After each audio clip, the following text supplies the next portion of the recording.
You Lord, the Lord, you Lord, for Sunday. You Lord, the Lord, you Lord, for Sunday. You Lord, the Lord, you Lord, for Sunday.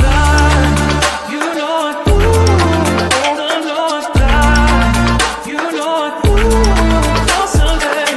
You Lord, the Lord, you Lord,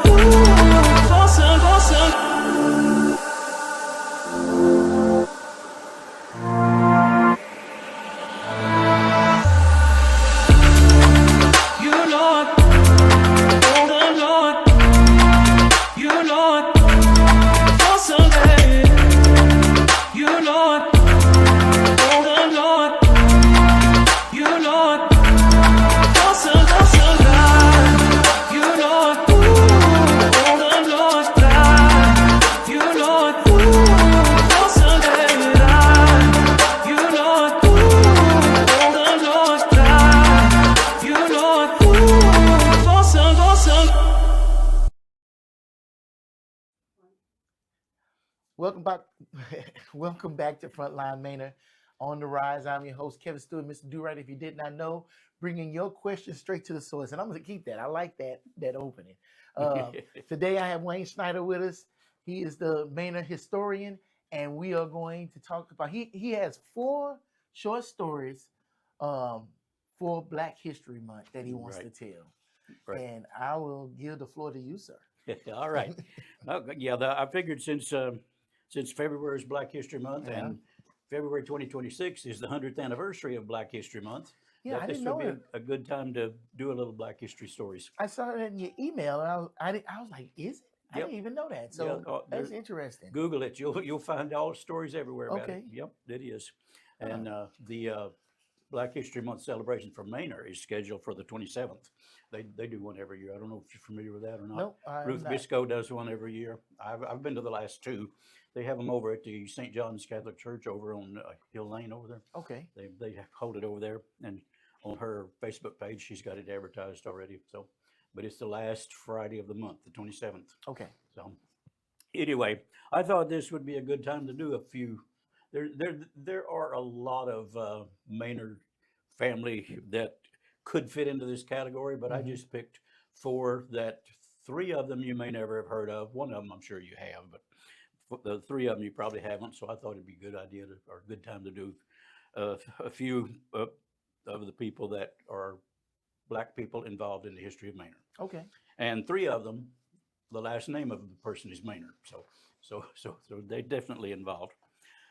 First of all, let's start off with one you may never have heard of. Her name is Priscilla Maynard. Okay. Ever hear of Priscilla? I swear that name came up before in one of our conversations. It probably did. It probably did. But Priscilla Maynard, and I just uh, confirmed something that I think was true involving Priscilla that I just confirmed it a few days ago. But Priscilla was, let's start off by saying Priscilla was one of the slaves in Jane Maynard's household. Okay. So, but here I have to give you just a little bit of background to tell you how this happened, because this was something that I don't think anybody else, I don't think I put this out anywhere else so far, but starting back in June 26, 1924, when James and Phoebe Maynard got married, or Mhm. when James and Phoebe Foster got married, she became Phoebe Maynard.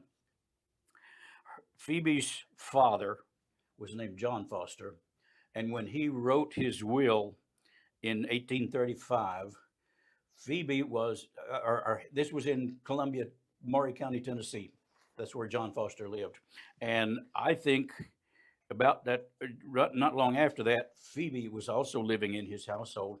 But when he wrote his will in 1835, he left, he wrote it out so that each person, each child in his household would get a certain amount of his estate when he died. Okay. And item number 5 in his will says this.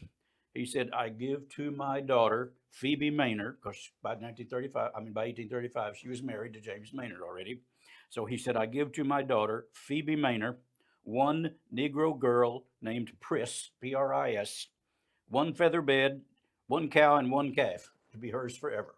So Okay. that's what he left his daughter, Phoebe. And the way the dates go, from what I've seen, I think Pris, the slave that he was leaving to Phoebe, would have been 19 years old at that time. And when Phoebe's father, John Foster, died in 1839, then Pris, or this person, this slave, would have been about 22, 23 years old. And I believe James Maynard brought his family to Texas in 1840. Now, that's not what the family history says. They can say entirely different things, but I believe that he brought his family.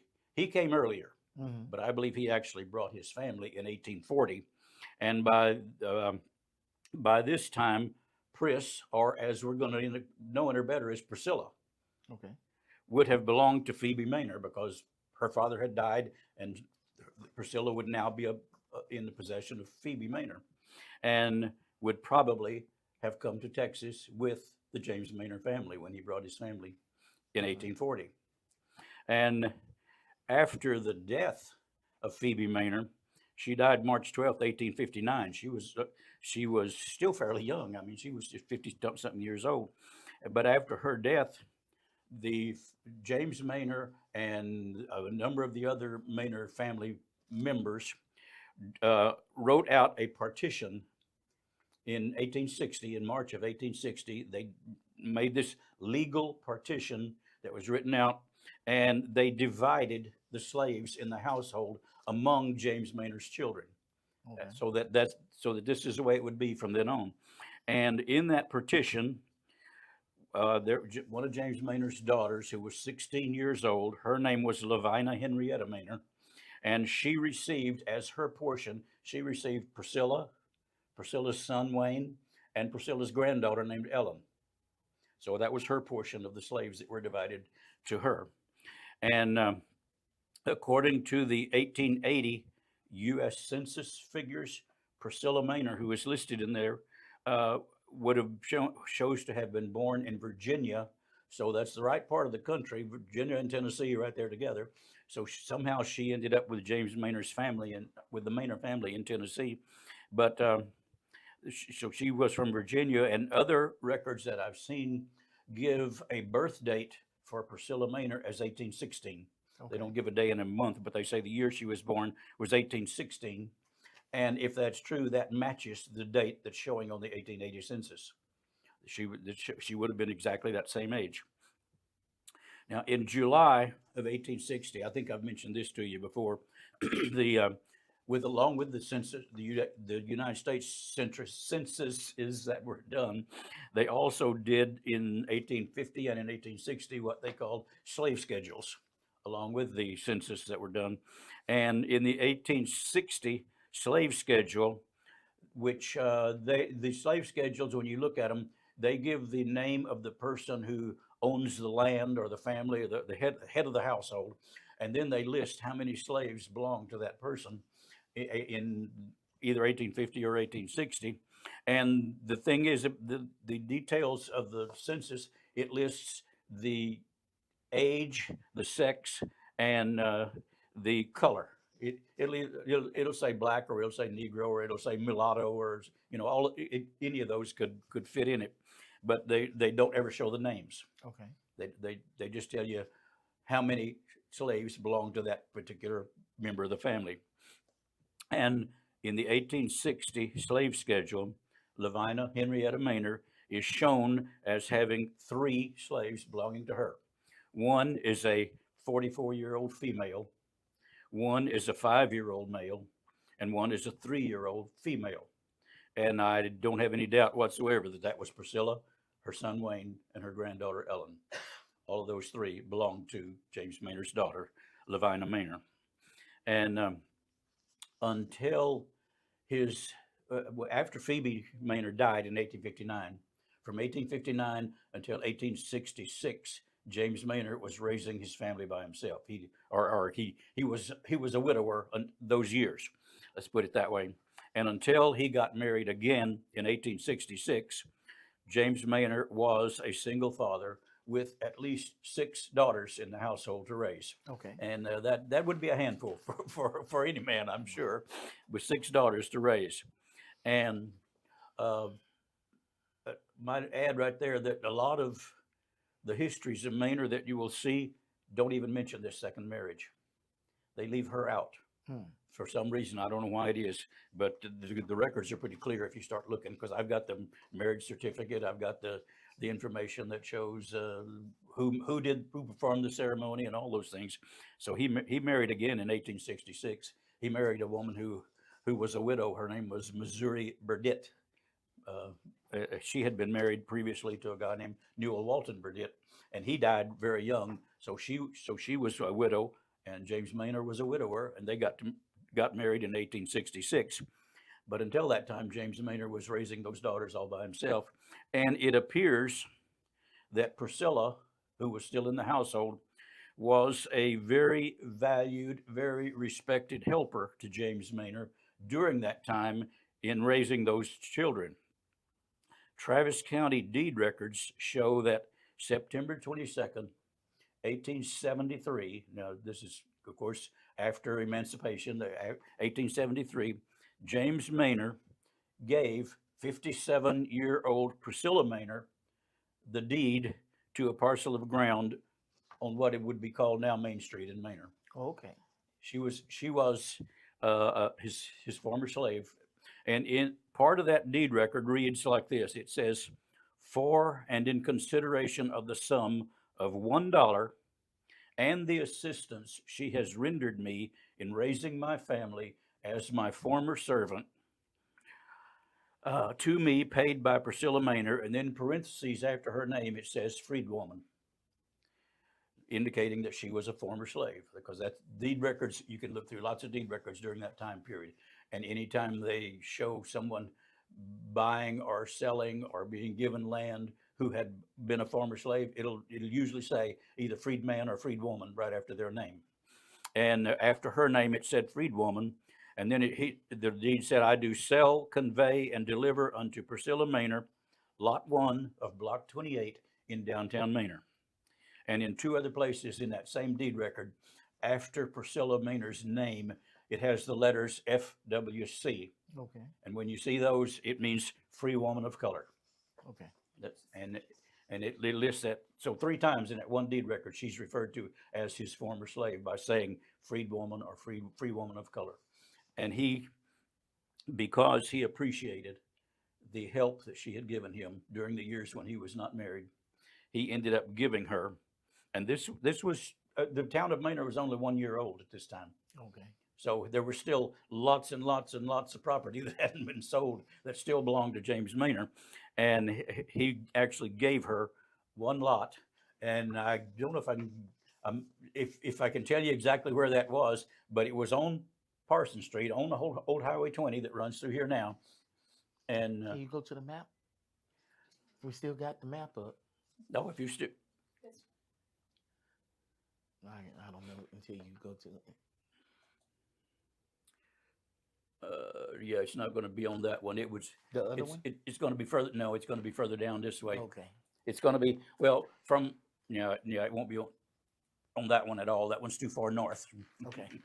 But anyway, you know where the fire station is down. Yes. It was 1 block this side of there. Okay. It was 1 block this side of the fire station. It was, So going to the 4-way or going away from the 4-way?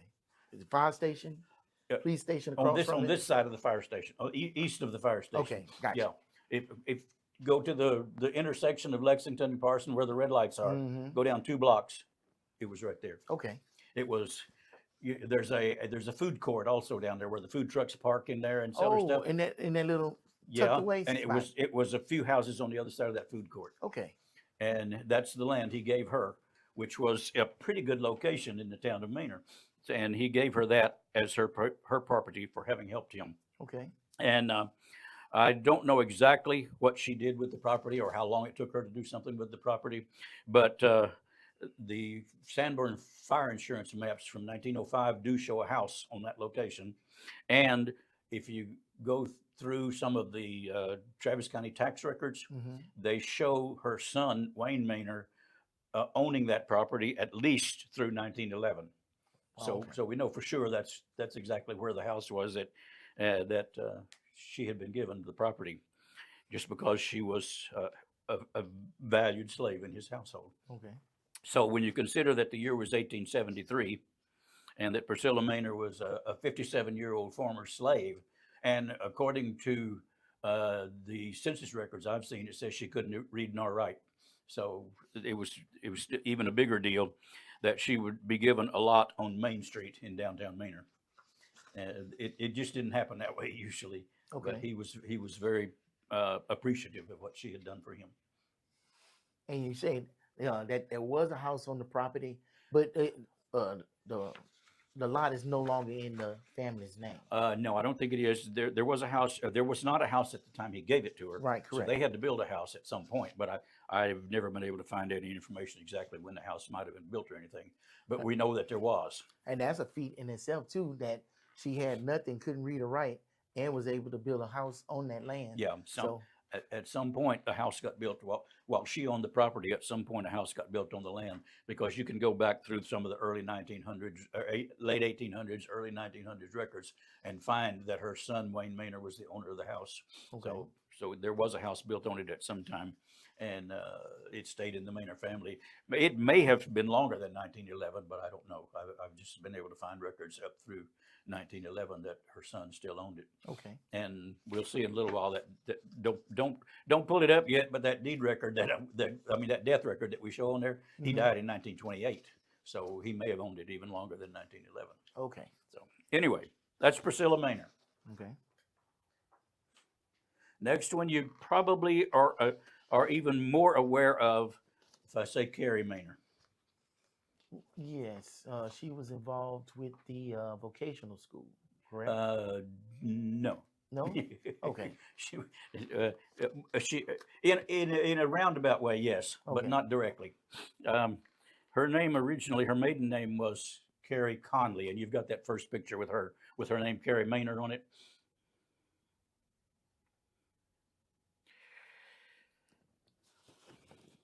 Somewhere, her maiden name was Carrie Conley, and Yeah. that there are. I've only been able to find the two pictures of her, and we've got both of them here tonight.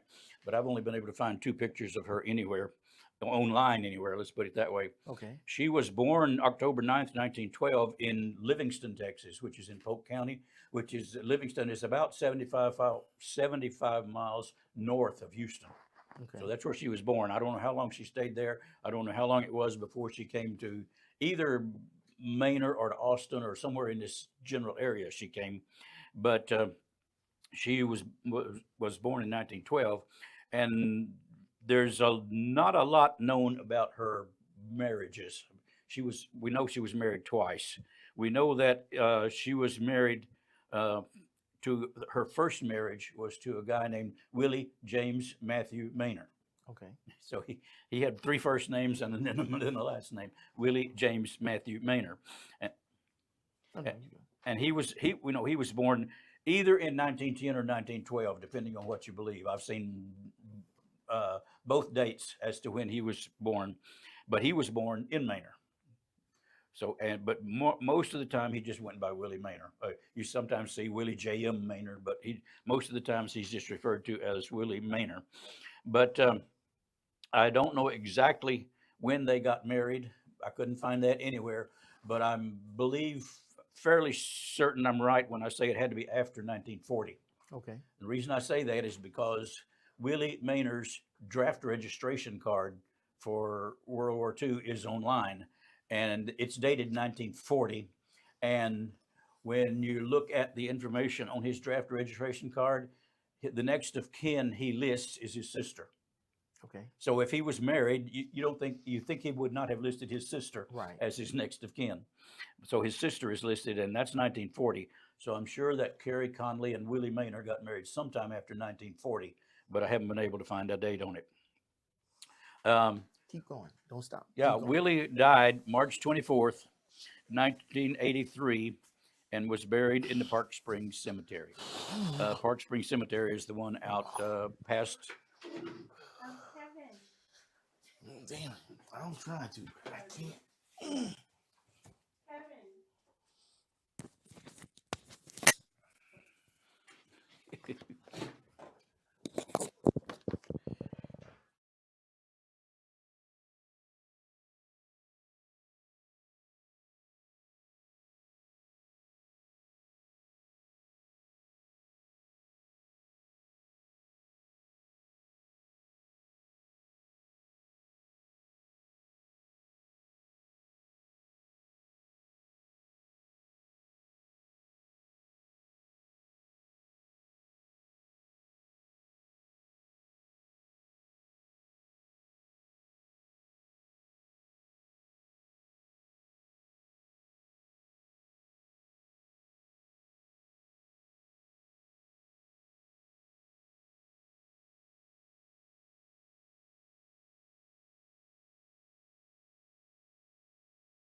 Sorry about that. We had some technical difficulties.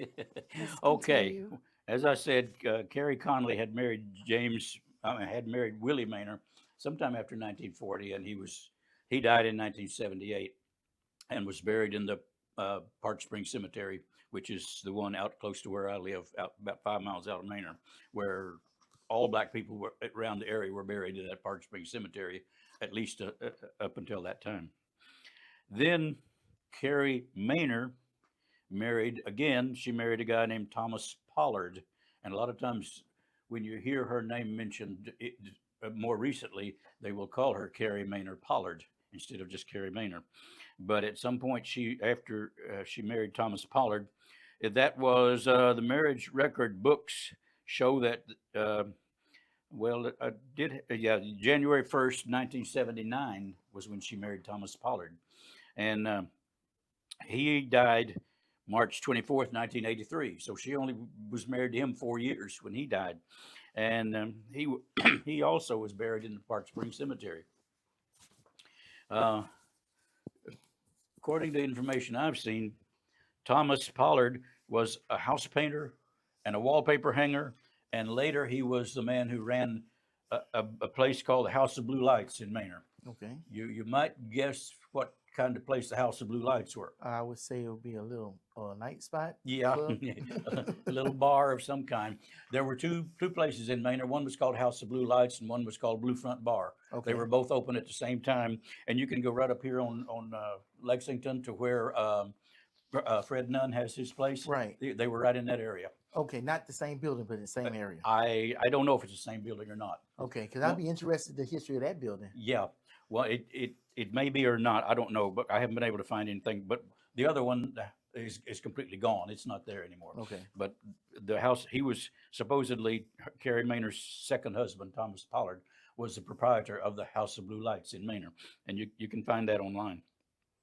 There was an article published in the Austin American newspaper in 1996, and it was not specifically about Carrie Manor, Mhm. but there was a lot of information about Carrie Manor in it. it more specifically had a lot to do with the city of Manor and how things had gone over the years for the city of Manor and how things were going.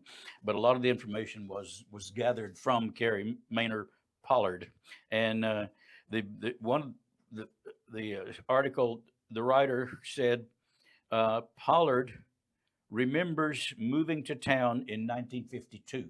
So we know she came to Manor in 1952 because that's what she told the writer. And the thing was, she said when she moved to town in 1952, she found, and this was in quotes in the article, she found not one thing for black people to do.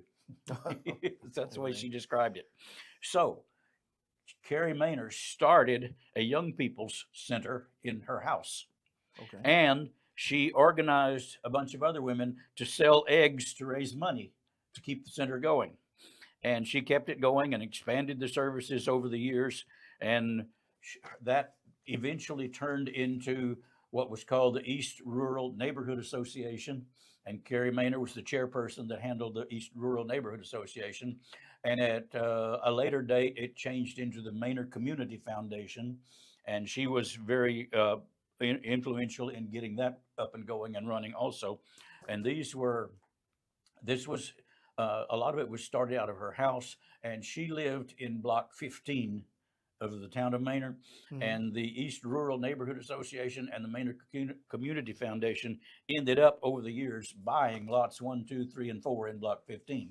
And so all of those were associated with those organizations that she ran.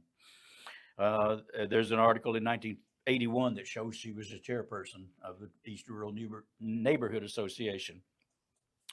The biggest part of her career, she was elected to the Manor City Council in 1984, the first black person ever elected to the Manor City Council. And that's where most people know her from. But she was the first black person elected to the Manor City Council. And in that article, she was quoted as saying, "There are so many things we have already gotten done." And this is an article about where she is running to be reelected in 1985. Okay. Apparently, at that time, city council members were elected every year. That's what it seems like from what I've been reading. So she was elected first in 1984, and when she was running again in 1985, she said, "There are so many things we've already gotten done, and so many things left to do. I'm very interested in repairing the streets, numbering the houses, and replacing street signs, and I want to see Manor grow." I thought that was an interesting statement because I've always known that at some time the house numbers were changed in Manor. That they don't and nowadays they don't match what you'll find in some of the older records. So at some point, house numbers the streets were renumbered and numbers were changed. And I thought it may have been during that time period because she said one of the things she was interested in getting done was numbering the houses in Manor.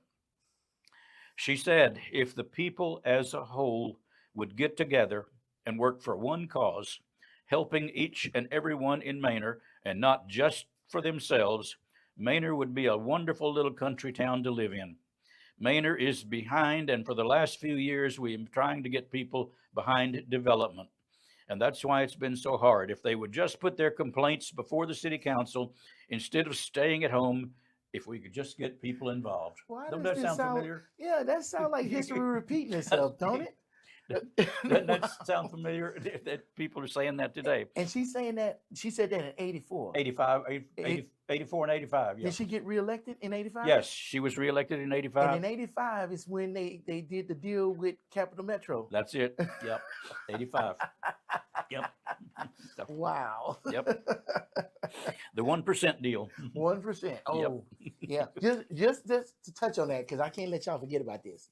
But when the mayor was here, when was that? 2 weeks ago, he said over there at Manor Crossings, about 1.8, maybe 1.6. It was at least $1 billion of revenue was going to be made over there in that one little corner. Yeah, I saw that. Yeah. 1% sales tax on that $1 billion is a ton of money. We are losing out for the What city. what Manor could do with that extra money Oh, nowadays? Yeah, right. exactly. Maybe we can do something about all these people complaining. Yeah, it's a lot of money. Yeah, you're exactly right at what you're saying. I heard. I mean, I will always watch your show with him, and so I heard him say it. I know what you're talking about. Oh yeah. Yep. And Yep. I just got to keep repeating it so Yep. it stays on people's minds. But she was reelected in. She was the first elected in '84. She was reelected in '85, '86, and '87. Oh wow. So, Okay. so she was on the Manor City Council, the first black person on the Manor City Council for quite a few years.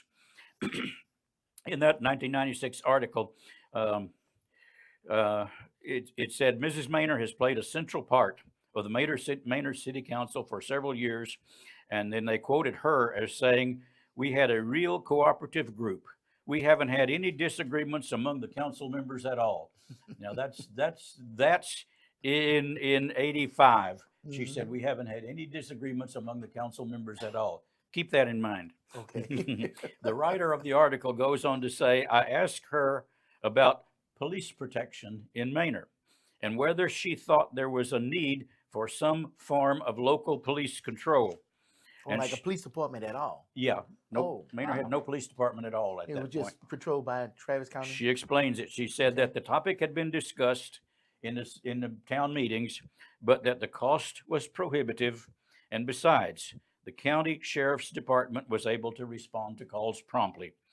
She said, for things we need in Manor, which are usually related to minor problems that children get involved in, she said, we really don't need a police officer. The sheriff does a good job of patrolling out here in Manor. Okay. Manor is a real quiet little town. So that's what she said in 1985. She said, we really don't need a police department in Manor. Well, sometime, I believe it was in 1986, Barnhart Street was renamed Carey Manor Street. So you've probably seen the street signs Carey Manor Street. Mhm. Barnhart, it was before that time, it was Barnhart Street.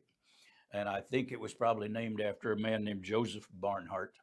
Joseph Barnhart and his family was one of the first 4 or 5 people who bought any acreage from James Manor. I think it was in 1844 that Joseph Barnhart bought 200 acres of land from James Manor, and he settled his family here in Manor. And he was very, very active and involved in the city of Manor and in Travis County politics and a lot of things for a number of years. So I think that's probably why the street was named after Joseph Barnhart. Okay. But anyway, sometime in the mid 1980s, I think it was 86 from what I've seen, Barnhart Street was renamed Carey Manor Street in honor of Carey Manor Pollard. At that time, the house that she lived on was on Barnhart Street, and it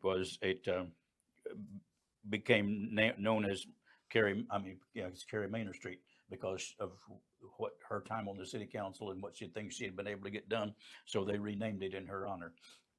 And the 1996 article goes on to say that Carey Manor Pollard and James Manor share the same name is no coincidence.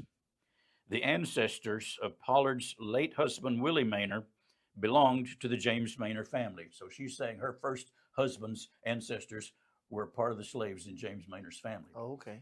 Unfortunately, I've never been able to find anything on that. I don't doubt it. I mean, I don't doubt it at all. I'm sure she's right, but I've never been able to find anything that supports that at all. She says they were among slaves the Manor family brought in from Louisiana, and that's very possible too. I don't think they would have been slaves that James Manor's family brought with him from Tennessee, but we have records showing that after Emancipation Proclamation, during the time that when all the slaves were freed, and during the time that was known as the Reconstruction period, Right. we have records showing where James Manor and probably 8 or 10 other men who owned big portions of land in Manor, they sent requests to the Freedmen's Bureau to get help with bringing freed men and women into this area to work for them. And I think it's very possible that they may have brought in some of those from Louisiana at that time. I've seen another record or two that says they brought people from Louisiana in to work on some of the plantations around here. So I think it's very possible that Willie Manor and his relatives or his ancestors did come in from Louisiana, but I don't know that anybody's ever going to be able to prove it one way or the other. But Okay. there just isn't that much information out there.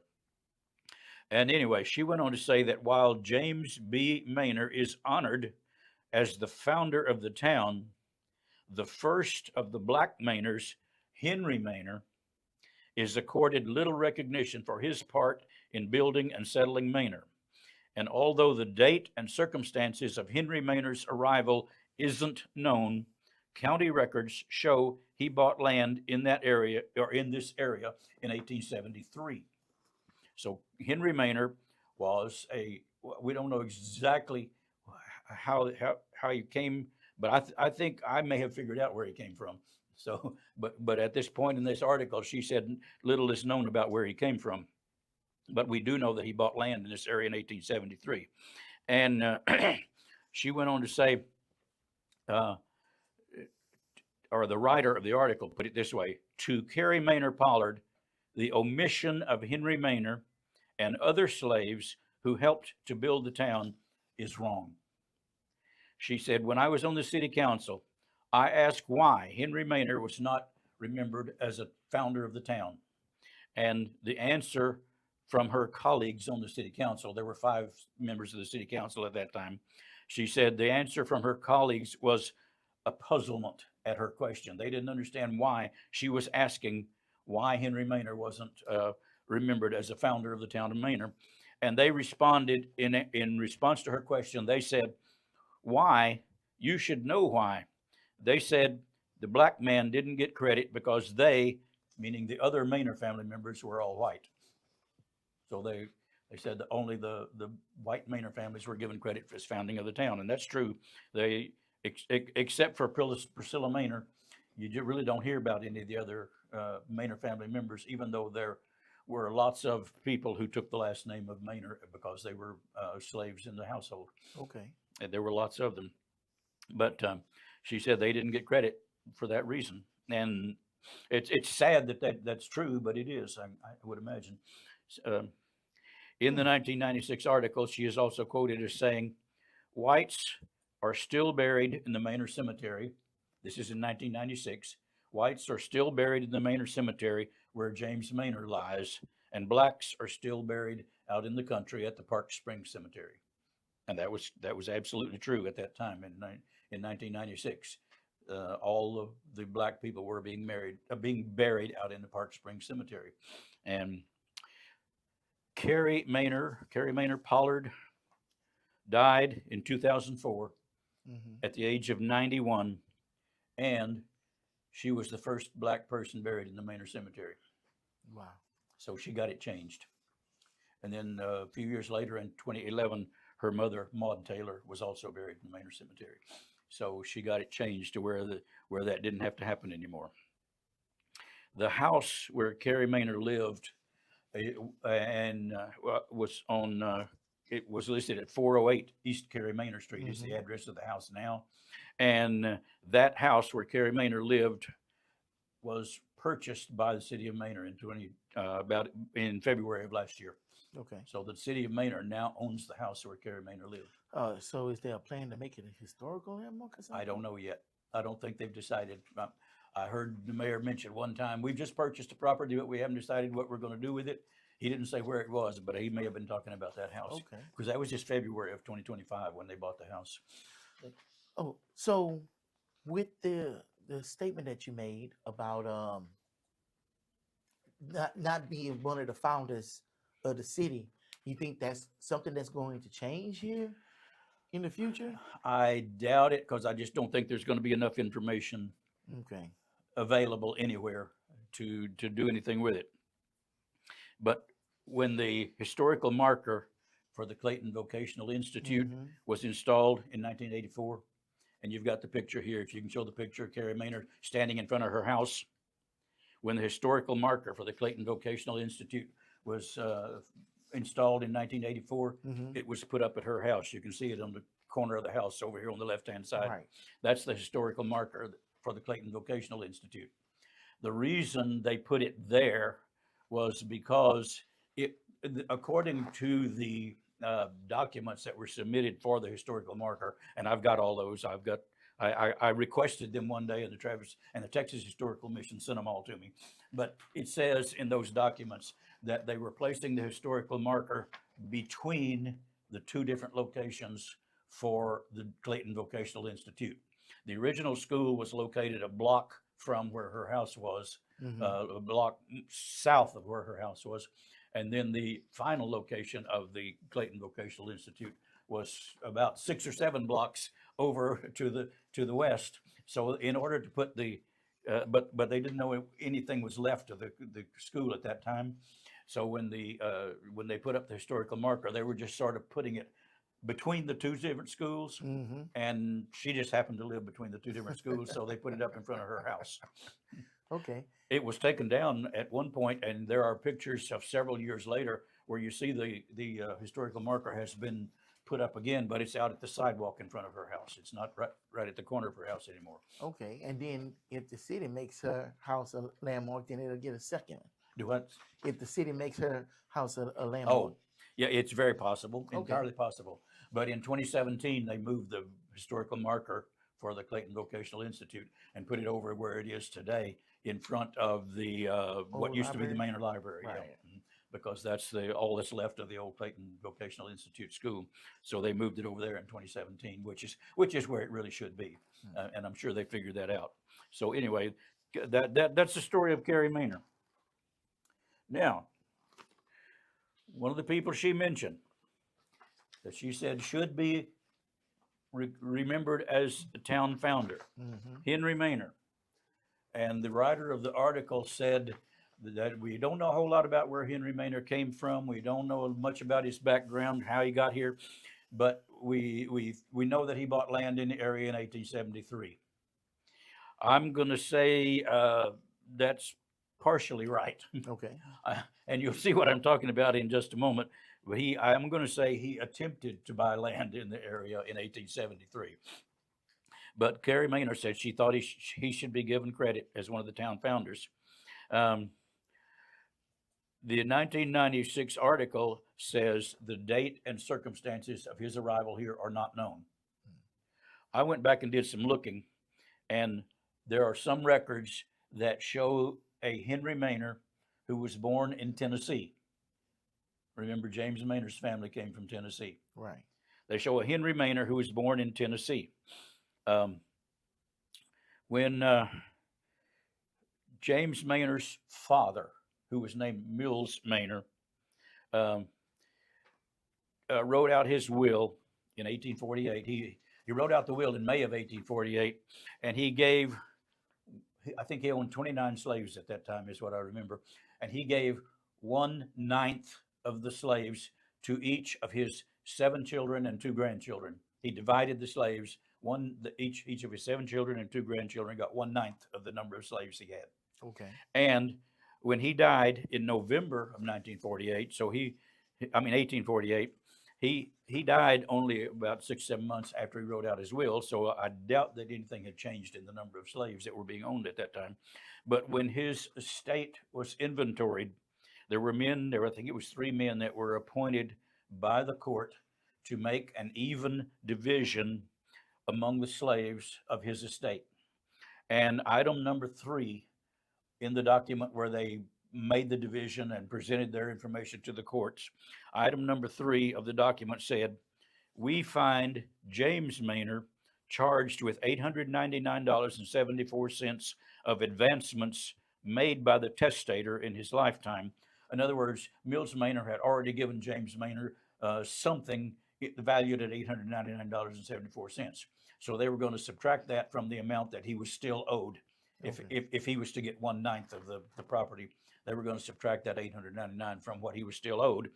And after doing that, they said, "We have valued and set apart to James Manor a Negro man named Manuel, age 17 years old, valued at $500, and a Negro boy named Henry, age 17, also valued at $500, and a Negro girl named Jane, valued at $100, and making in all $199 $1,999.74.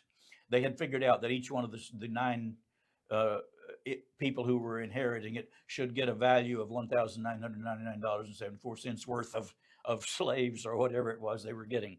And they said James Manor inherited a 17-year-old named Henry. Right. I think that's where Henry Manor came from, Okay. because that was in 1848. Now, I don't know exactly how Henry Manor would have gotten to Texas, but because James Manor, I think, actually came to Travis County in 1840, brought his family here in 1840, and this was 1848 when his father died. But James Manor had two other family members, a brother and a sister, who both moved to Travis County after 1848. They were in the early 1850s. 1850, 1851, out in that area. He had a younger brother named David who moved to this area, and he had a sister named Rhoda who also moved to this area, and they both came after 1848. I think Henry Manor could have come with either one of those, because he belonged to James Manor now. So if they came, they may have brought Henry out to James Manor when they came. Anyway, that death certificate you've got there, if you can pull that up.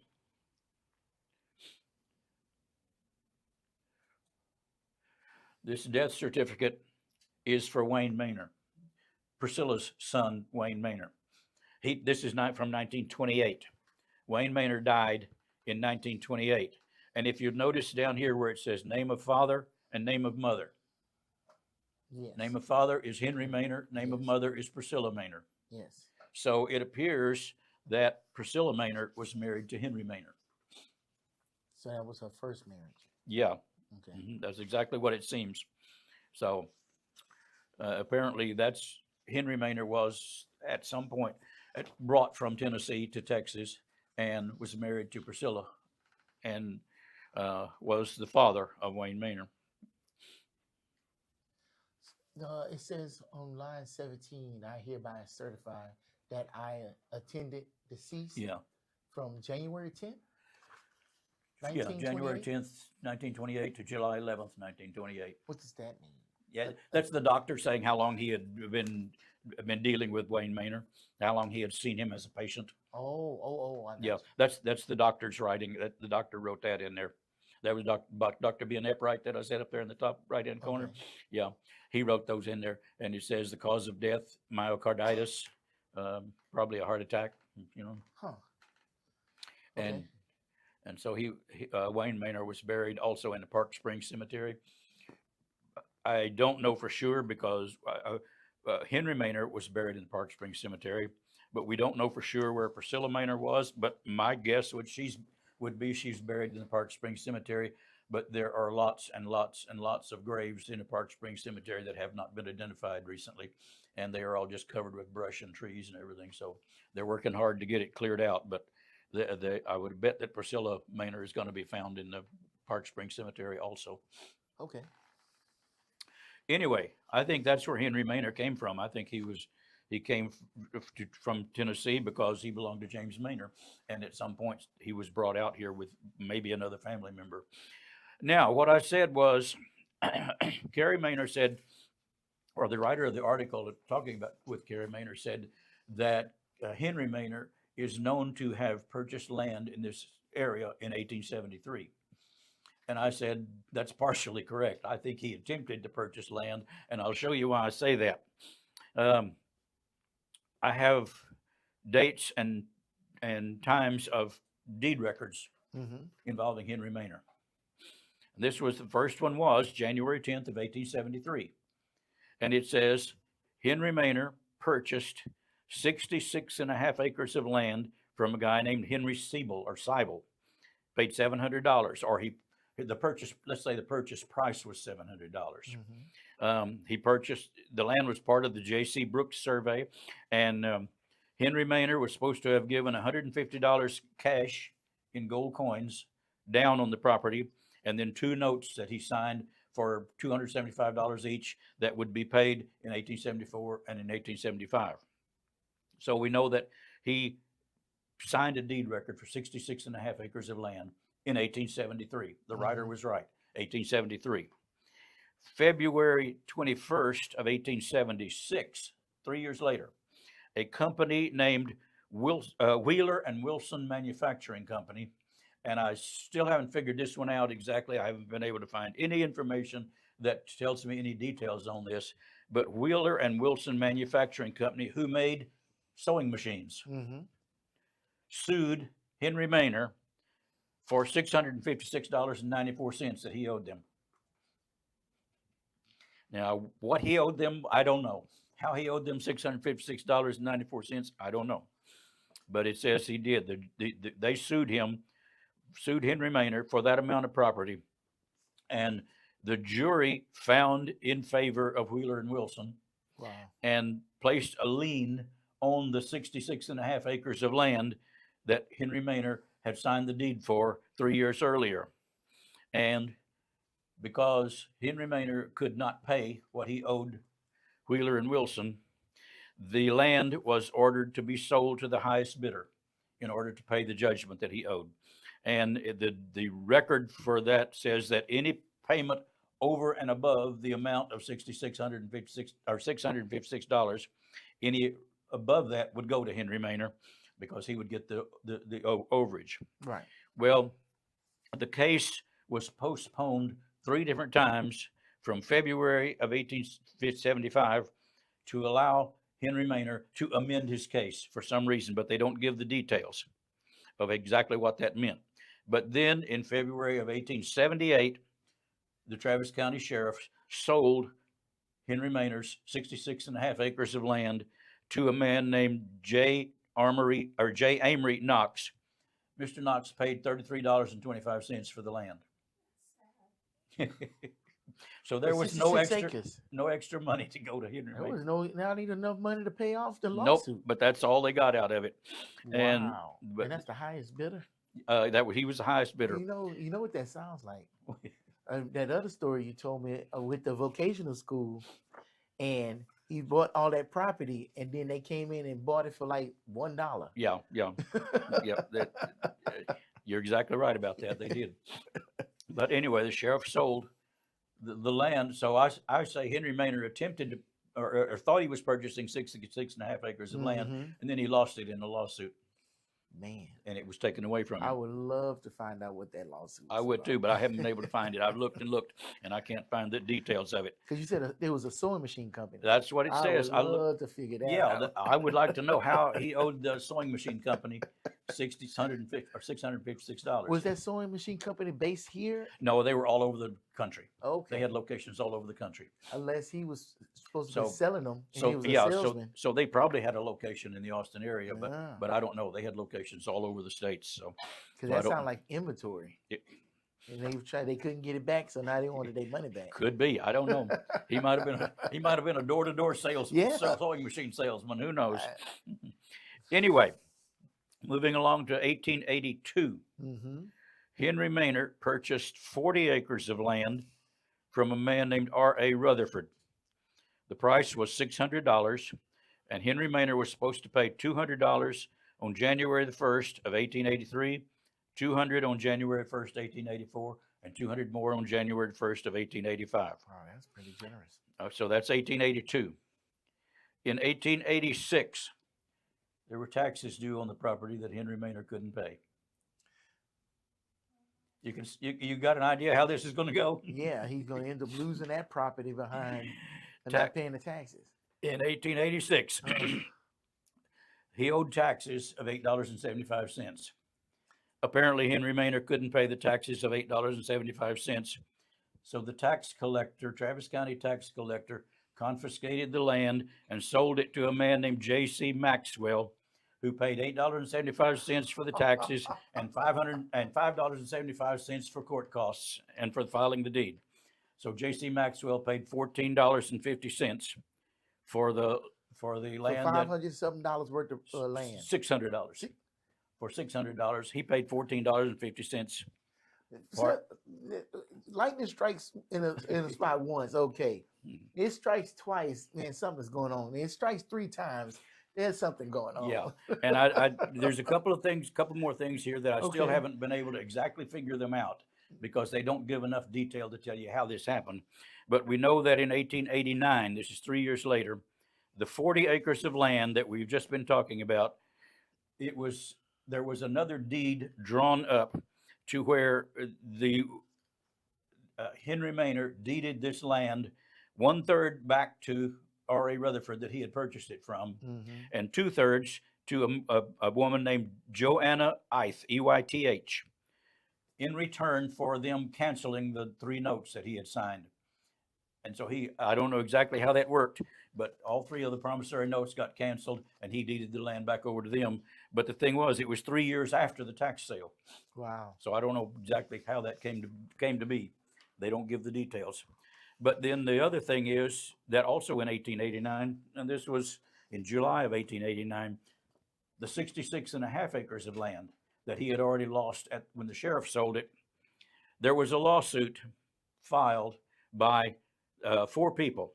One was Henrietta Gilbert. Then there was a guy whose initial was F. Gilbert, which they were probably husband and wife, but I don't know. And then John Seibel and Mary Seibel. And John Seibel was the guy he had purchased the land from originally. Those 4 people filed a lawsuit against Henry Manor.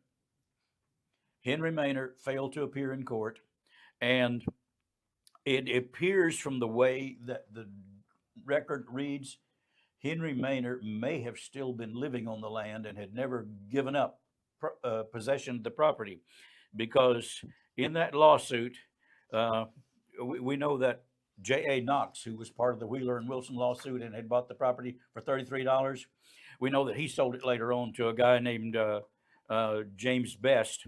But so James Best may be the owner of the property, but he had never been able to get it. And somehow I think it was sold again, and the original owners, the Seibels and the Gilberts, got the court to order Henry Manor to write out a writ of possession so that they could have the land. So he didn't have a 66.5 acres of land, and he didn't have the 40 acres of land. When it was all over with, he had no property. So whether or not he should be considered as a founder of the town of Manor, I don't know. I mean, they were right when they said he attempted to or that he tried to purchase land, but I don't think none of it ever stayed with him. Yeah. He couldn't make the payments. I'm curious, why was he trying to make these purchases that seemed like he couldn't afford? I don't know. I guess he thought he was going to be able to, and for some reason couldn't do it. But the deed records show that he was never able to make the payments on the land that he tried to buy. Wow. And so he ended up apparently with none of it. All right. One more. A guy named James Simpkins. And this one I had never heard of actually until I started doing some looking for some names. And James Simpkins, in 1885, when Carrie Manor was running for re-election to the city council, you remember what she said? She said, "For the things we need in Manor, which are usually related to minor problems that the children get involved in, we really don't need a police officer. Right. The sheriff does a good job of patrolling out here." Right. 6 months later, you've got the Villager newspaper, October the 18th, 1985, Manor appoints chief. This is 6 months after she said, we don't need a police chief. There you go. Manor appoints chief. And here's what that article says.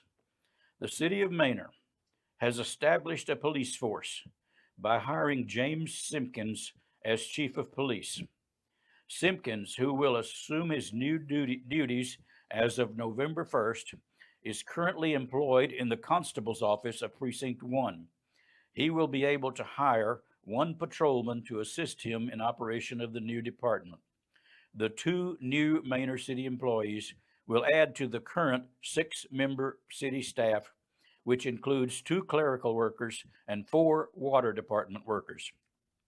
City Council member Carrie Manor said that she was very happy with the selection of Simpkins, who had been recommended by Precinct Constable Donald Nesby. It just makes better sense that we hire someone who has worked with the constable's office. After all, that's who we've always called when we need help here in Manor, she said. Mr. Simpkins has agreed to move to the city in order to provide the kind of attention that the job deserves. In order to meet state requirements for providing police protection in the city, a principal or a municipal judge will be hired, and a holding facility located at Manor City Hall is being prepared for use. Travis County Sheriff's Department will provide jail space for persons arrested in Manor. Huh. So this is also the same time. Remember, the Manor City Hall was in the place where the daiquiri shop is now. Okay. Manor City Hall was in that building, and they opened, or they prepared a place there in that building to hold people who were arrested by the new police chief. And where was the police station also shared space at the city hall too, right? Yeah, I think you told me that yeah. before. The city hall was in the front part of the building. The police department was right in the back. Okay. And then they had the little jail in there, and that was 1985. That they just 6 months after Kerry Manor said we don't need a police chief. Then 6 months later they elected a police chief, or they appointed a police chief. And did they ever say why they decided they made that choice? No, they didn't say it. Just said they did. So apparently somebody decided, yeah, we really do need a police chief, and that was the first police chief of Manor. They never had a police chief or a police department up until 1985. So if a town hires one police officer, he or she is automatically the police chief. Well, it said he was going to be allowed to hire one more to help to work That with don't him, seem like- but they only hired him, to start, and Okay. he was a police chief. They had no other policeman, just him. Wow. But he had already had experience as a constable with Travis County, so they figured, he's qualified, Right. so let's hire him. Okay. All right, the next article that says Manor fires their police chief. Yeah. The article that said they hired him was October 18th, 1985. The article here that you're looking at now is October 24th, 1986. Man, that's just a couple of 1 days. year later, Okay.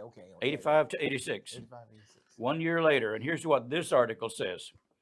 In the city which conducted the last legal lynching in Travis County, and I've looked up for information on that, and you're not going to find it. You just can't find it. But in the city which has conducted the last legal lynching in Travis County, many people were startled to see a black man hired as the city's first chief of police. James Simpkins had put in several years of service to the community as a deputy constable in Precinct 1. He was the most qualified among applicants and was hired in 1985.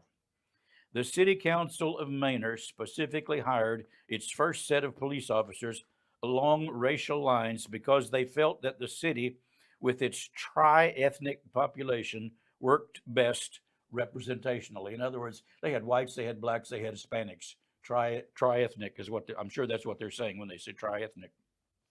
So they figured that was going to work best. So anyway, it says, however, after a year of service, charges were brought against Chief Simpkins by disgruntled residents who objected to the way they were handled during an arrest.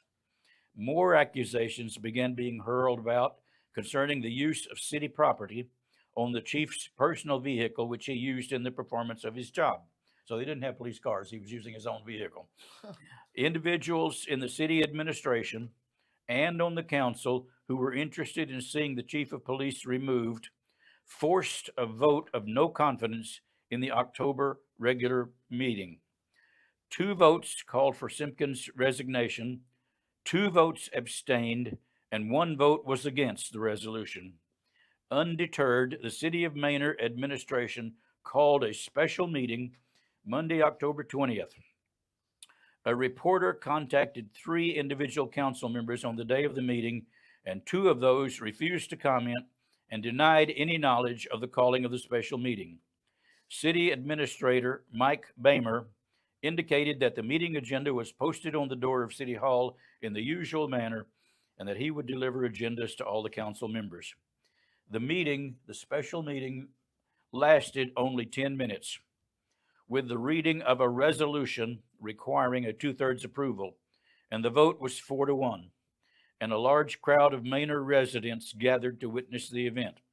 They saw City Administrator Mike Bamer ask Chief Simpkins for his badge on the street in the front of City Hall. Wow. On October 21st, the clerk at City Hall indicated that Officer Kenneth Bowder was named temporary chief of police until the next regular meeting of the city council, when the process for electing a new chief would be discussed. The fledgling City of Manor Police Department is solely supported by receipts from tickets issued within the city limits. The department consists of 3 officers and a part-time clerk, in addition to the chief, and the city does not receive 24-hour service from the department. Oh, so they hired another officer? Well, may have been Yeah. the other officer that Simpkins had hired, or it may have been you. And then at some point they're going to hire another police chief, but it's not mentioned in that article. Nor do they mention why they fired him in the first place. Well, all it said was that there were complaints from disgruntled citizens who didn't like the way they were handled during an arrest. That's all they said in the Nope. article. That doesn't seem like a lot of grounds to No. fire a police chief unless he arrested the right person. Yeah, that we don't know. That don't happen when you arrest the wrong person. No, exactly. And there was one other little article that I'm just going to give you just a little bit of it. Okay. There was another article, May 27th, 1887, which is the next year, Okay. and it says mayor and city manager are at odds over racial relations. Remember back where Kerry Maynard said, "Oh, we get along just fine. Nobody has any problems. We all get along and we work together." Well, this is 2 years later, and it says, when Sidney Donnell ran for mayor of Manor, he knew it would be a difficult job in light of the tensions present at City Hall in the recent months. But what has taken place since his election has been open hostility within the present city administration. Wow. They're not getting along very well anymore. The city is faced with litigation as the result of the firing of Police Chief James Simpkins. Attorney Bobby Taylor is representing Simpkins and other residents of Manor in a district court case which was filed April 3rd, 1987. In the lawsuit, they're attempting to show that the city manager of Manor, Mike Bamer, has acted in a racially discriminating manner in regards to personnel policies and other matters of government in Manor. And I tried to find the results of that lawsuit and couldn't find it. So I don't know how it came out. Wow. And it's funny because that was 86, 87. That was 87. And around that same time, this is the same leadership that with the 1%, with this, it's funny because it seems like a lot of decisions that was made around that time are affecting us today. Yep. That's interesting. Boy, to be a fly on the wall in that place at that time. Goodness. So that was their first experience with a police chief. Their first police chief. They hired James Simpkins, and then a year later they fired him, and then they got a lawsuit over his firing. And it's interesting because Miss Manor was the first Black person elected to city council. Right.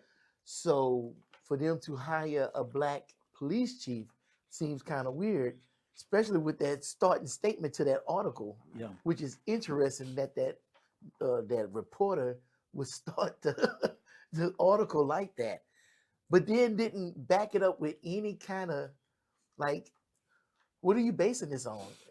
I guess nobody called out stuff like that back then. Apparently not. At that day and time, they probably didn't. So I don't know exactly what the actual specific charges were. They just said some people were unhappy with the way they got arrested. Yeah, and then that statement is the last legal lynching is like was lynching legal? No. So see what I'm saying?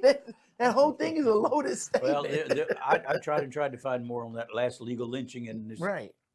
And there are stories, you can find it in a number of places, and Mm-hmm. even newspapers from overseas picked up the story. But this was in 1894.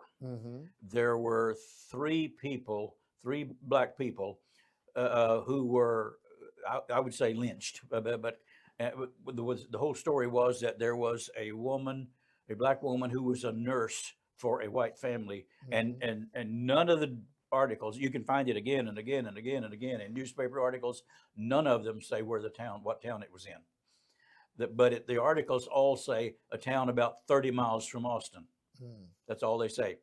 But anyway, she was a nurse for this white family, and their young son, who I don't know, it didn't give his exact age, but it sounded like he was probably 10 years old. He died in her care. They did not like that. A number of the citizens of the town went to the place where she lived, and the nurse and two other black men who were there, they shot all three of them. That's the only story I could find. And that's from 1894. Man, happy Black History Month. Yeah. Well, as we dig into this Manor history, it is interesting. But I had a feeling one day you're gonna come in here and you about to blow the lid off of something, because I smell something fishy going on, because it is a lot of property changing hands, and a lot of this property is changing hands with very little money involved, and it's very interesting. And so far, two of those transactions dealt with Black people in Manor, either not gifted, but it for the vocational school, it was a reduced price for the property, right? Yeah. And then turn around and basically just gave it away. Yeah, if I remember right, there were 4 lots that the guy who was a backer and a supporter of the Clayton Vocational Institute, Right. he gave Joseph Clayton, he gave him 4 lots in downtown Manor with a 2-story house on it. And the deal was that Clayton, instead of using the land for himself, he said, we'll sell the property and we'll turn the money over to the school. And they sold it to several different Manor residents for almost nothing. Right. Yeah, that's And what I think that's what you're talking absolutely about. right. And he got absolutely nothing for the school. That's just very, and I think the people that you said bought it was like on the state legislation or something like that. I don't remember now who the names Yeah. were of the people that bought it, but they got it at a very, very, very low price. Yeah. Yeah. So I'm interested. I mean, you very good at digging up this history. One day you're gonna come in here and you're gonna ring that doorbell, and I'm gonna open that door. You're gonna be super excited. I got something for you. Well, It's just a matter of time. that would be good. Because if you do find that, even if it doesn't add up to anything, at least somebody found it, Yeah. and it would kind of vindicate those people if something bad happened to them. At least history is being told correctly. So you do good work. I appreciate what you do. I'm not going to sit up here and say this was the most uplifting history, but it's history, and we need to know our history, whether it's good or bad. Well, that's the way I see it. I mean, I'm not saying this side or this anybody was right or wrong. I'm just saying that's the history. That's what it is. That's what the story is. Yeah, and I appreciate you as always coming in and learning us more about Manor history. And I appreciate you watching and learning more about Manor history. But before we leave, we also gotta play the new Manor Monday. So let's roll that beautiful bean footage.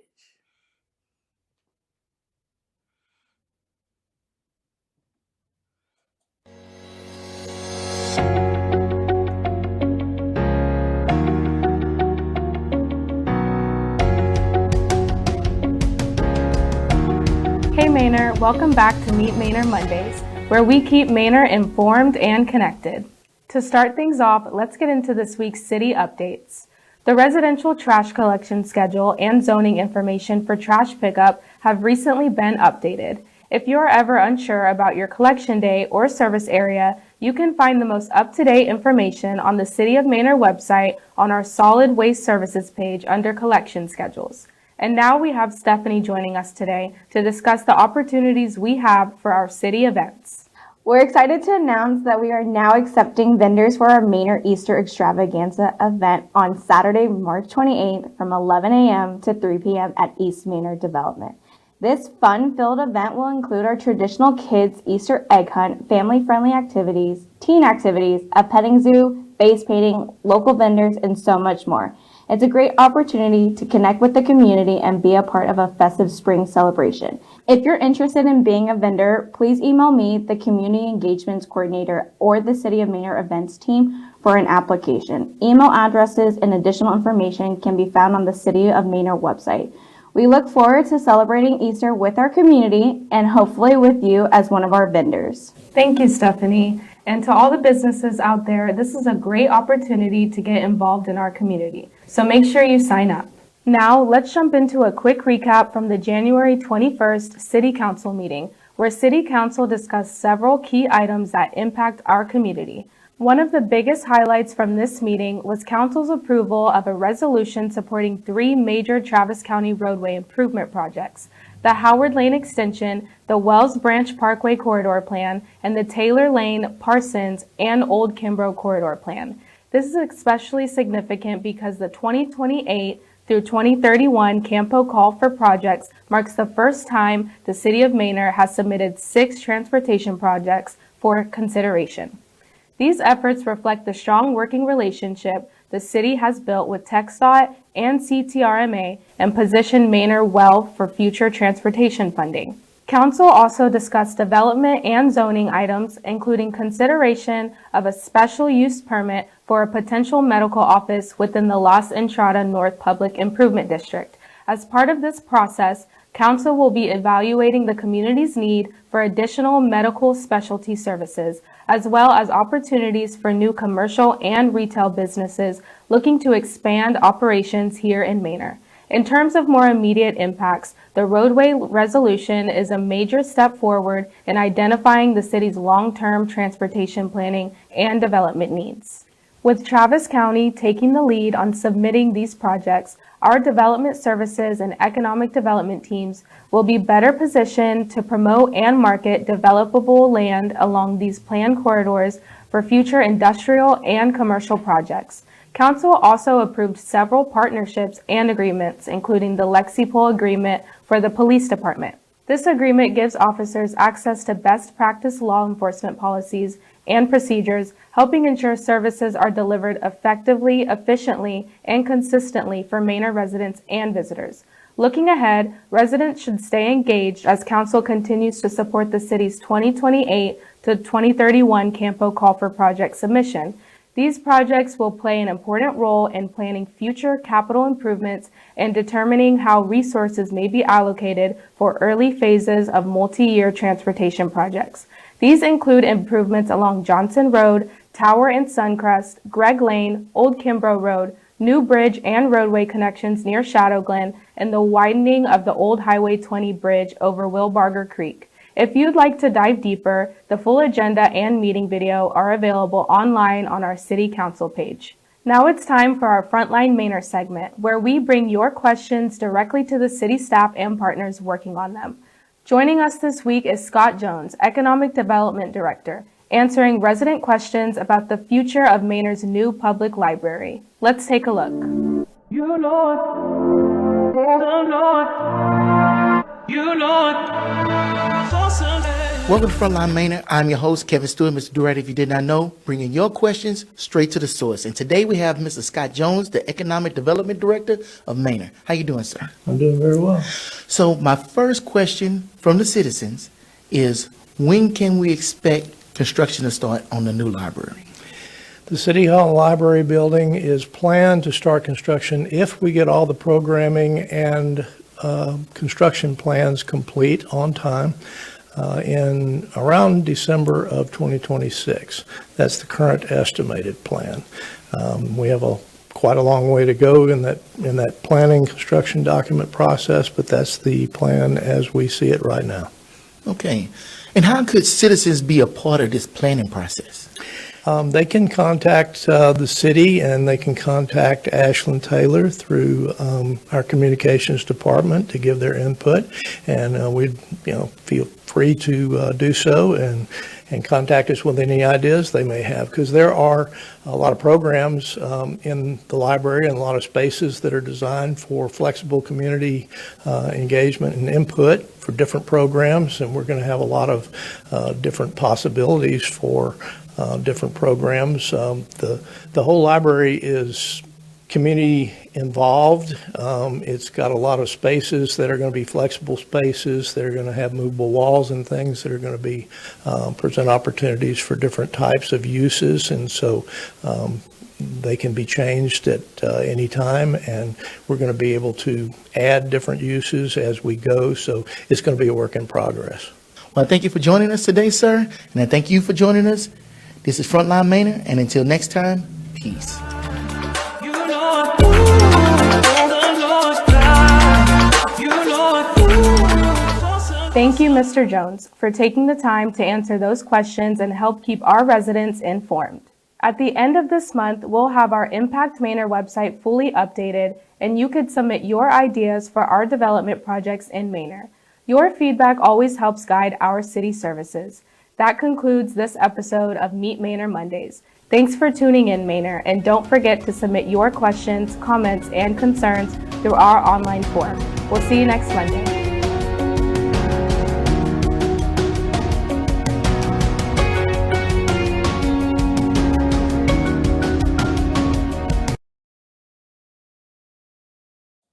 Hey, so I really enjoy doing that. I appreciate them letting me come in and ask those questions because I be want to know the answers myself. So at least I get to hear it first. But that's going to be it for us on Frontline Manor today. I want to thank Wayne Snyder for joining us, and I want to thank you for joining us. And until next time, peace.